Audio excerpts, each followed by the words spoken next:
So hello guys, welcome to my channel, welcome to my another episode of blog T worthy.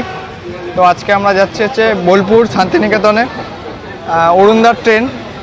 সেটা বলার কারণ আছে, ট্রেনটার নাম শুনলেই তোমরা বুঝতে পারবে, মা তারা এক্সপ্রেস। ঠিক আছে, তো এই মা তারা এক্সপ্রেস করে যাচ্ছে। এটা যায় হচ্ছে শিয়ালদা দিয়ে, ছাড়ে 7:20-তে, আর নৈহাটিতে পৌঁছায় এটা 8:06। ঠিক আছে, তো রাইট টাইমেই চলছে গাড়ি। তো আমরা ম্যাক্সিমাম বোলপুরে ঢুকবো হচ্ছে 10:28। দেখি এবার গাড়ি যদি ঠিকঠাক মতো চলে তো ভালো। এখন তো বর্ধমান জংশনে ট্রেন ঢুকলো, ঠিক আছে, তো রাইট টাইমে এখনও অবধি চলছে। তো জানি না, ট্রেন লাইনের কথা তো কিছু বলা যায় না। তো আমরা গ্রুপে আছি হচ্ছে 7 জন। এখানে রয়েছি 3 জন, আমি, প্রিয়াংশু দা, আর এদিকে রয়েছে আমাদের মেন গায়ক সৌমল্লা চক্রবর্তী, আর এদিকে মামা, আরও কাকাবাবু, আরও 2 জন, আর ওই একদম ওই কোনায় রয়েছে হচ্ছে গিয়ে আমাদের অর্গান ম্যান। ঠিক আছে, তো ভিডিওটি বিনা স্কিপ করে ফুলফিল দেখো এবং ভিডিওটা জানাও। ঠিক আছে, তো চলো শুরু করা যাক। বাড়ি থেকে বেরিয়েছিলাম সঠিক টাইমেই। এখন দাঁড়িয়ে রয়েছি নৈহাটি স্টেশনে, আর গাড়ি দেবে আমাদের মা তারা এক্সপ্রেস নৈহাটির 2 নম্বর প্ল্যাটফর্মে, যেখানে এখন দাঁড়িয়ে রয়েছে ব্যান্ডেল লোকাল। এটা বেরিয়ে গেলেই আসবে মা তারা এক্সপ্রেস। বলতে বলতেই ঢুকে গেল ট্রেন। আমাদের কোচ নাম্বার তো D1, মানে চেয়ার কার, কম খরচ।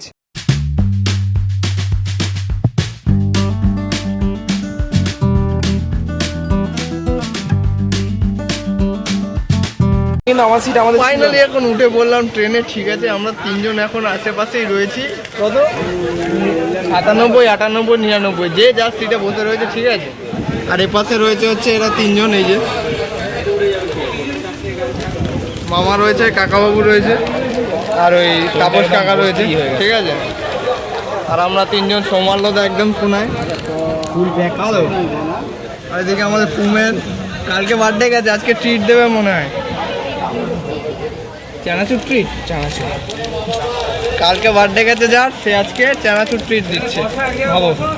ঠিক আছে, তাই আমরা সই। ঠিক আছে, চলো যেতে যেতে হবে কথা। সকাল সকাল ট্রেন হওয়ার কারণে বাড়িতে আর কিছু তেমন খাওয়া হয়নি, তাই ট্রেনের মধ্যেই টিফিনটা সেরে ফেললাম।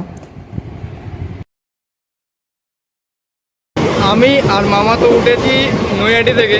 তো এখানে হচ্ছে টাইম লাগবে হচ্ছে বোলপুর যেতে ওই 2.5 ঘন্টা মতো। ঠিক আছে, তার জন্য আর কি চেয়ার কার নেওয়া হয়েছে।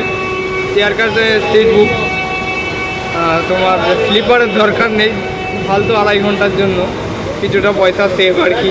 ঠিক আছে, ফাইনালি এখন নেমে পড়লাম বোলপুর স্টেশনে। এই যে পেছনে মা তারা এক্সপ্রেস রয়েছে। ঠিক আছে, চলো এবার গন্তব্যস্থানে যাওয়া যাক। বোলপুর স্টেশন থেকে বেরোনোর পর ঠিক করা হলো একটি স্করপিও, কারণ টোটো তো আর অত দূর যাবে। বোলপুর স্টেশন থেকে নানুরের দূরত্ব 20 কিলোমিটার, তার জন্য স্করপিওই ঠিক আছে। এখন বোলপুর স্টেশন থেকে বেরিয়ে চলছে এখন নানুরের পথে। বোলপুর স্টেশন থেকে বেরোনোর পর আর কি একটা স্করপিও ঠিক করা হয়েছে, সেটাতে যাচ্ছি। বলছে তো 20 কিলোমিটার। ঠিক আছে, ব্যাস, তারপরে ওখানে গিয়ে তোমাদের আমি দেখাচ্ছি। আর রাস্তা আশপাশটা দেখতে দেখতে চলো, কমেন্টে জানাও যে কেমন লাগছে। ঠিক আছে, চলো দেখতে থাকো। তো আর একবার স্পষ্টভাবে আমাদের গ্রুপটা একবার দেখিয়ে দেওয়া যাক। এদিকে কাকাবাবু রয়েছে, এদিকে মামা, এদিকে আমাদের ফুম্যান ইতি, প্রিয়াংশুদা, আর পেছনে আমাদের অর্গান ম্যান দাদা। আর এদিকে রয়েছে সুপরিচিত আমাদের, অনেক দিন আর কি বিচ্ছিন্ন ছিল, এখন আর কি পেয়েছি তাকে। এই তার মন আমার দিয়ে মাত্র 2 বছরের বড়। ঠিক আছে, আর সামনে রয়েছে আমাদের এই যে সৌমান্যদা, আর এদিকে রয়েছে কাকা। ঠিক আছে, তো পরিচয় করানো হয়ে গেল। এখন আশপাশটা দেখতে হবে তো, যে কোথায় যাচ্ছি। তো চলো।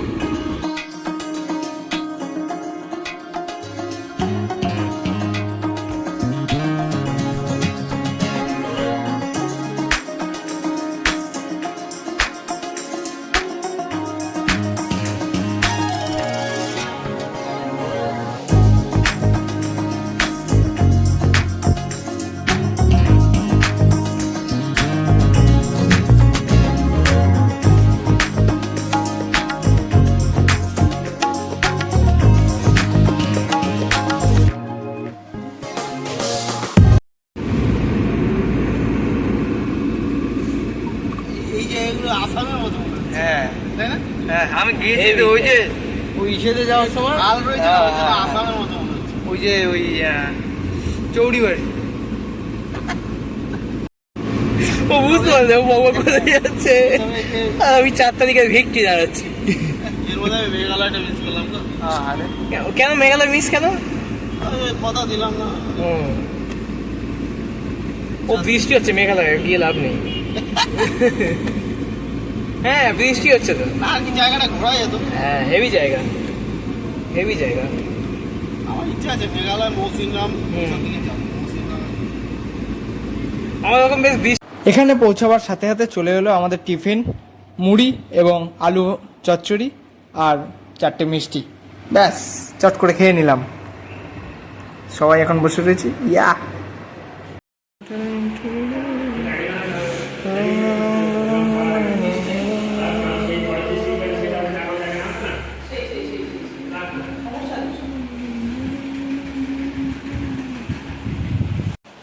আমরা তো প্রোগ্রামের জায়গাতে অনেকক্ষণ আগেই ঢুকে গেছি, তো এখন টিফিন করে এখন সব রেস্ট নিচ্ছে ঘরের মধ্যে। এই যে ঘরটা তো তোমাদের একবার দেখিয়ে দিলাম। তো এখন আমরা দুজনে এখন বাইরে বসে আছি, এখন বাইরে হাওয়া নিচ্ছি। তবে কলকাতার দিয়ে এখানে গরম বেশি। তবে বলছে নাকি যে বৃষ্টিপাত হয়েছিল, তার জন্য মৌসুমটা একটুখানি ঠান্ডা আছে। ওই যে মেঘ এখন রয়েছে আকাশে, দেখো মেঘলা ওয়েদার আছে। তবে এতক্ষণ একটু রোদ্দুর ছিল, দেখি এবার বিকেল দিকে বা একটুখানি পরে নামতেই পারে, নামলেই ভালো, ঠান্ডা ওয়েদার হবে, দেখা যাক এবার।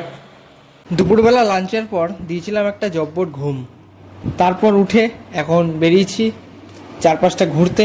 তো সেই বীরভূমের এখানকার মাটির বাড়ি, তারপরে আশপাশটা তোমাদের আমি ঘুরিয়ে দেখাচ্ছি। চলো এক পাক ঘুরে আসা যাক।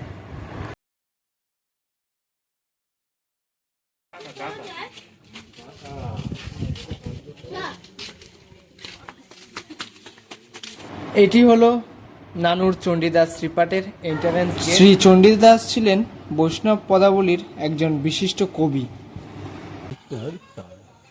সিস্টেমটা দারুণ।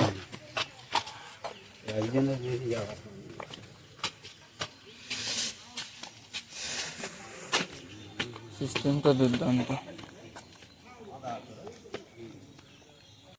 নানুর চণ্ডীদাস শ্রীপাঠ, তার আগে জানতে হবে যে চণ্ডীদাস কে ছিলেন। তো আসুন ছোট করে কিছুটা তার ব্যাপারে আমরা জেনে নিই। চণ্ডীদাস মধ্যযুগের 14দশ শতকের বাঙালি কবি। তার জন্ম 1370 খ্রিস্টাব্দ এবং প্রয়াণ হন 1430 খ্রিস্টাব্দ। তিনি চৈতন্যপূর্ব বাংলা সাহিত্যে বৈষ্ণব পদাবলী রচয়িতা হিসেবে বিশিষ্ট স্থান অধিকার করে আছেন। চৈতন্যের জন্মের আগে থেকেই চণ্ডীদাসের নাম লিখিত বহু গীতিপদ মানুষের মুখে মুখে ফিরত। চৈতন্য নিজে তার পদ আস্বাদন করতেন। শ্রুতি আছে রচকিনী রামে তার সহজ সাধনের সঙ্গীত ছিলেন।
আমাদের হাতে কিছুটা সময় থাকার জন্য আর কি আশপাশটা অল্প সময়ের জন্য ঘুরে দেখলাম।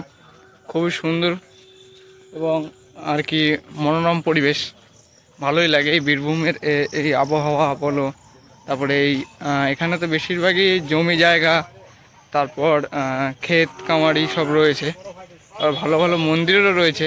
কিন্তু আমাদের সময়টা খুব অল্পের জন্য আর কি আমরা বিশেষ একটা ঘুরতে পারি না। তাও যতটুকু আর কি ঘুরে দেখাতে পারি তোমাদের দেখাই, ঠিক আছে?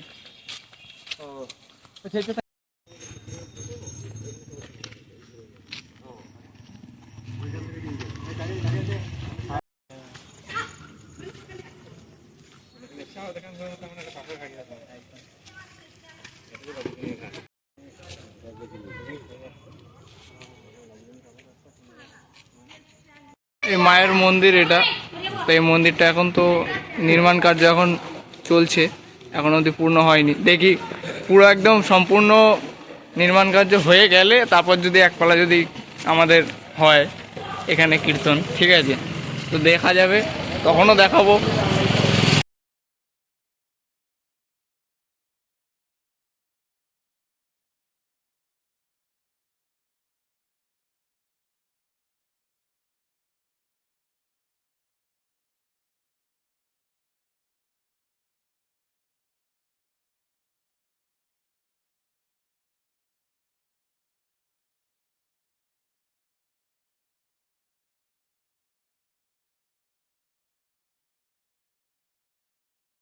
এখন বাজে 9টা, মানে 12টা নয়।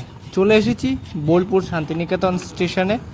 আমাদের ট্রেন 1টা 10-এ, তাই তাড়াতাড়ি 1 ঘন্টা আগেই চলে এসেছি, কারণ আগে আগেই চলতে হয়, ওই আর কি। স্টেশন ছিল একদম নির্ঝুম, শুধু আমরাই রয়েছি, আর কেউ ছিল না।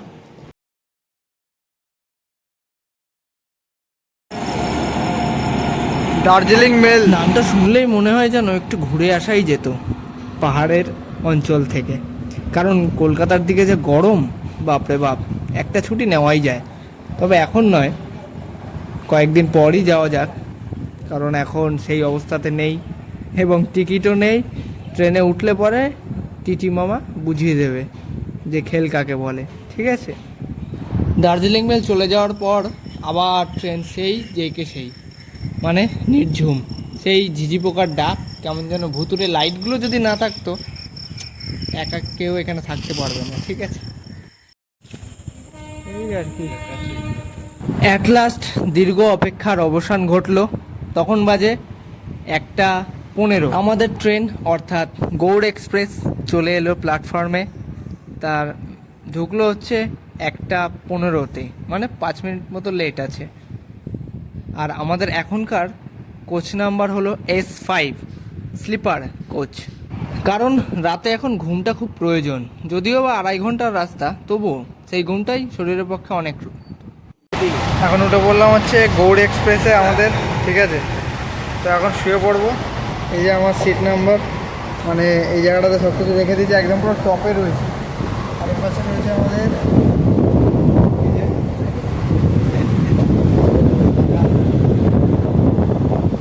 ঠিক আছে? মানে সবার কি আশেপাশেই রয়েছি। তো যাওয়া যাক বাড়ির দিকে। একটা টানা 2 ঘন্টার তো না 2.5 ঘন্টার রাস্তা, হয়ে যাক, যাই বাড়ির দিকে, তারপর নেমে কথা হচ্ছে। লাস্ট ইন্টু তখন। চলো, ভালো মতোই S5-এ আমাদের সিট, ঠিক আছে? তো চলো যাওয়া যাক। গৌড় এক্সপ্রেস, জয় নিতাই, জয় গৌড়। রাত তখন ঠিক 3:37, নেমে পড়লাম নৈহাটিতে। তো এখন যাচ্ছি সাবওয়ে দিয়ে যাব বাড়ির দিক। তো এখানেই আমি আমার ভিডিওটি শেষ করছি। ভিডিওটি ভালো লাগলে লাইক, কমেন্ট, শেয়ার, আর চ্যানেলটাকে যদি সাবস্ক্রাইব না করা থাকে তাহলে অতি অবশ্যই সাবস্ক্রাইব করে বেল আইকনটি অলে সিলেক্ট করে দিও। সো দেখা হচ্ছে আবার নতুন কোনো এক্সাইটিং ভিডিওতে। ততদিনের জন্য গুড বাই, ভালো থেকো।